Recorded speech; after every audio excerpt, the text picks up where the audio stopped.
அண்மையில் ஒரு மிக முக்கியமான ஒரு தகவலை முதலமைச்சர் வந்து வெளியிட்டிருந்தாங்க. அது தொடர்பாக கிட்டத்தட்ட ஒரு 10 மாதங்களுக்கு முன்பாகவே கூட நம்மளுடைய இதே ஊடகத்தில் நீங்கள் அமர்ந்து ஒரு கருத்தை தெரிவிச்சிருந்தீங்க. இதை வந்து வெளியிடணும், மற்ற மாநிலங்கள் இருந்தாங்கன்னா இந்நேரம் அவங்க வந்து வானத்துக்கு முன்பு குதிச்சிருப்பாங்க அப்படின்னு சொல்லியிருந்தீங்க. வெளியிட்டிருக்கிறார் முதலமைச்சர். ஒரு வரலாற்று ஆய்வாளராக ஒரு தொடர்ச்சியாக இந்த தமிழ் சமூகத்தோட பல விழுமியங்களை வெளியில் கொண்டு வந்து சொல்லிக்கிட்டு இருக்கிற ஒரு நபராக மகிழ்ச்சி அடைகிறீங்களா? இது உண்மையிலே சொல்லணும் அப்படின்னா, ஆய்வாளருங்கிற அடிப்படையில் இது மகிழ்ச்சி தான். ஆனால் இதுக்கு ஏன் தாமதமாச்சு அப்படிங்கிற அடிப்படையில் ஒரு வருத்தமும் கண்டிப்பாக உண்டு.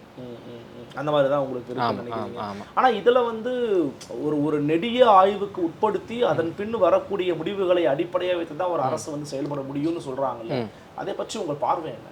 ஆமாம், நெடிய ஆய்வுன்னா அது 100 ஆண்டுகளுக்கு மேலாக நடந்து கொண்டிருக்கக்கூடிய ஒரு ஆய்வு. ஒரே நாளில் வந்துட்டு முடிவு வரல.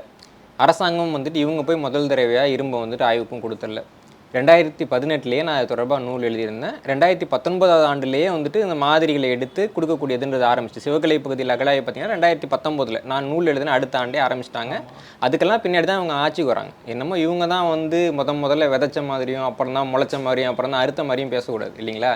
நடந்து முடிஞ்ச ஆய்வே பார்த்தீங்கன்னா இவங்க ஆட்சிக்கு வரதுக்கு முன்னாடி முடிஞ்சிட்டு.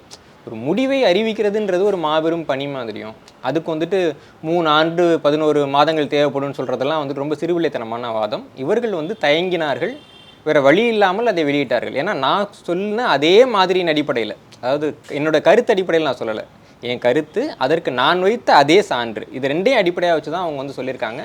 அது போக அவங்களுடைய அந்த நூலில் குறிப்பிடப்பட்ட பல வாதங்கள் வந்து என்னுடைய ஆயுத தேசம் புத்தகத்தில் நான் குறிப்பிட்ட வாதங்களை தான் அவங்க அப்படியே குறிப்பிட்டிருந்தாங்க.